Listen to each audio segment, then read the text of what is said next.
రెండో మూడో కావాలమ్మా భూతకాలు భూతకాలు ఉందో లేదో చూడాలంటే నీ నడుముని వందల కొద్ది కావాలంట జలపాతాలు జలపాతాలు పెరిగే కొద్ది తీర్చాలంటే నీ వేడిని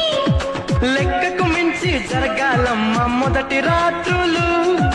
మక్కువ తీరగ చెయ్యాలంటే మధుర యాత్రలు విన్నాను నీ హృదయవాణి వెన్నెల్లలో నిన్ను చేరని మన్మధుడే బ్రహ్మను పూని సృష్టించాడేమో గాని 60 కేజీల దుడుకుతనాన్ని అలుపన్నది ఎరుగని రవితేజాన్ని పలికింది ఆకాశవాణి